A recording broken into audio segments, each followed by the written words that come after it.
Originally, Commissioner Clyburn was going to join us here in person, but now we get the opportunity to practice what we preach. And she will be joining us live via broadband connection.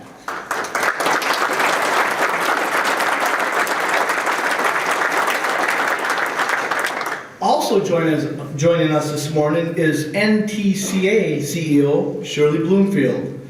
Shirley has more than 20 years of experience in telecom policy and has served as NTCA CEO since 2010. She's no stranger to the MTA, and we deeply appreciate her returning for her second MTA convention appearance in as many years. This is Ken with VOD TV. We're at the MTA, and we're with Shirley Bloomfield of NTCA. Shirley, you just led an interview with Commissioner Clyburn.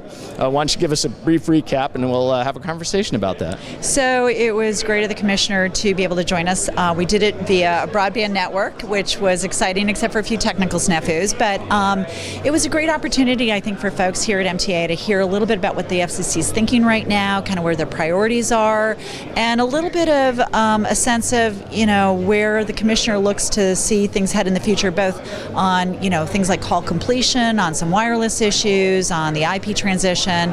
And so, most importantly, probably for this crowd right now is the universal service and intercarrier comp order and kind of some of the subsequent actions that are there. Yeah, and you mentioned that order to her and the uncertainty, and in fact mentioned a bankruptcy that just occurred and how some of that uncertainty was cause of that, perhaps.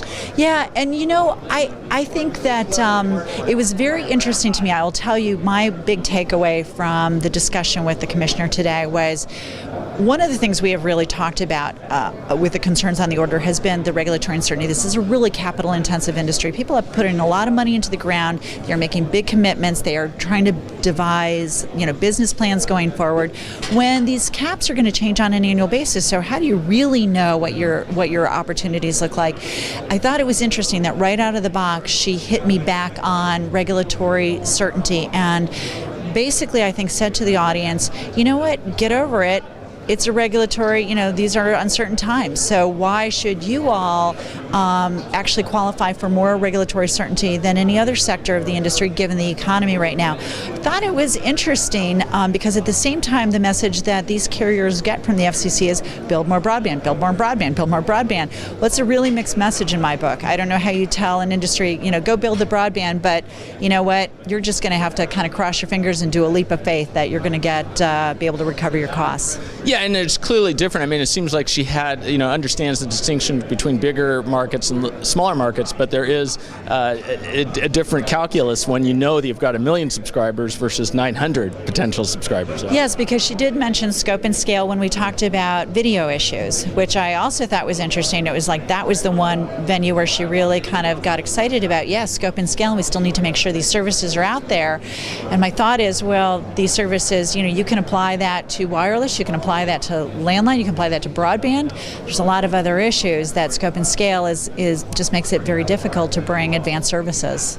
Well, and it was interesting too that she's looking at it through the prism of a self-admitted cord cutter, right? So it was kind of yeah, I thought that was really interesting. I also thought it was interesting. She threw out that 40% of Americans are cord cutters. I think that's such a gross generalization. We're seeing obviously cord cutting in rural areas, but obviously at a lower rate. It has to do with competition and other choices. But I also think, again, she's not making that connection to, but what do you do about, but people want data and people want services faster. So it's, again, that incongruous, combination of, cord cutters just making the assumption you're just people who are just going to pick up your wireless phone. At the same time, again, how do you support those broadband networks? Which is why one of the issues we think is really critical is how do we get support for naked DSL? Right now, we don't think that the order actually accommodates for that, and I think that's going to be really critical going forward to accommodate, all Americans' needs. Well, and you pointed out too, the broadband or the wireless needs broadband, needs the wire to make wireless, right? I feel like that is stamped on my forehead, Ken. But it is one of those things in Washington, I don't think you can say it enough to people that wireless needs wires. So, you want to talk about all these cool things that, wireless is doing. We had a Senate Commerce Committee hearing recently. They talked a ton about spectrum, how important spectrum was, all the services. Don't forget that, LTE, 4G doesn't doesn't work, that data doesn't carry if you don't have wired access in there and a fiber access. So again, those are things I think we're just going to have to continue to plug on. Brent asked an interesting question. He lives in a small town, and 900 people versus 1 million people in Minneapolis, and you have this disparity in, again, back to that economy of scale, right? Right, and I think that was one of the questions that the commissioner wasn't understanding what Brett was trying to ask, because he was really trying to go at, look, you're raising the rates in local areas through this order, and yet these folks can only, their local call is 900 people. My local call in the Washington, D.C. metro area is 6 million people. So, and should those rates be comparable? And how do you account for that? And I think there were probably technical snafu issues, why she couldn't hear exactly what he was trying to ask. But, how do you do policy that accommodates for different market size? So call completion was another thing. She seemed to be sensitive to the needs of that. The FCC had put together the website. Right. But, and she cited the recent consent decree with level 3, which is really important. It was nearly $1 million penalty, and yeah, that is really important. It's a shot across the bow, but one of the things we need to continue to remind the commission is it is just a start. There are some endemic problems, that are going on with some of these least cost routers, and it's great to have pinged one. I think it's important to continue to track who's out there, what are their practices, what's going on, collecting the data.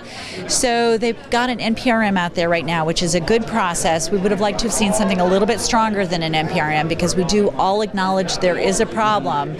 But at the end of the day, it's starting to accelerate, and I think that the fact that they're focusing on it, the fact that you've got people, frankly, like Senator Klobuchar, who's been great about call completion. Every hearing, she raises the question.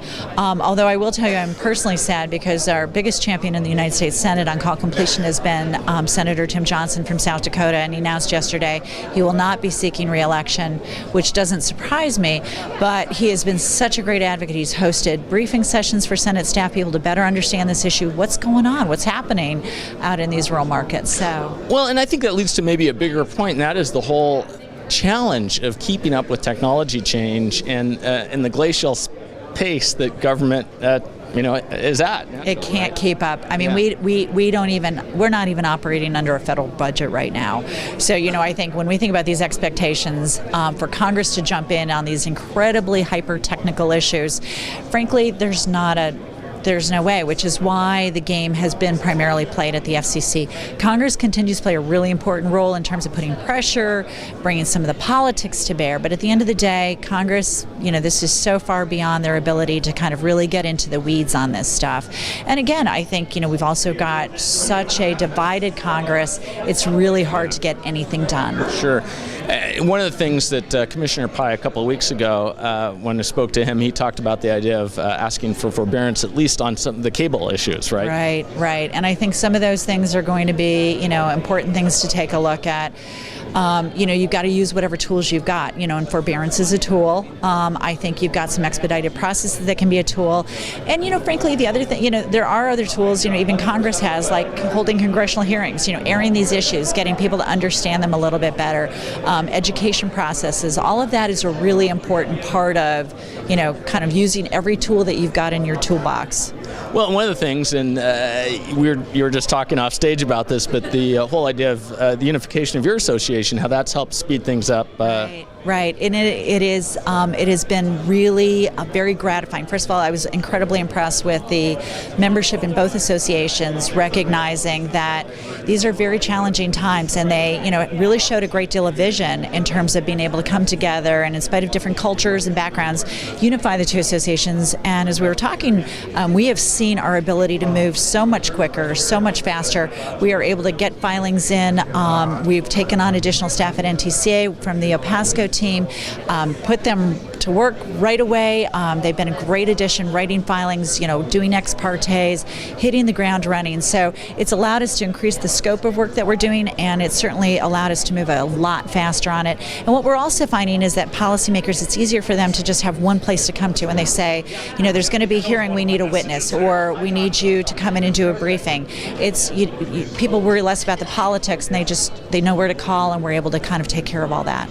Well, that's super, and I know you still are flying everywhere, representing the association everywhere, so surely it's great to see you. Thank you very much, and I'm sure I will see you in my next city, wherever that may be.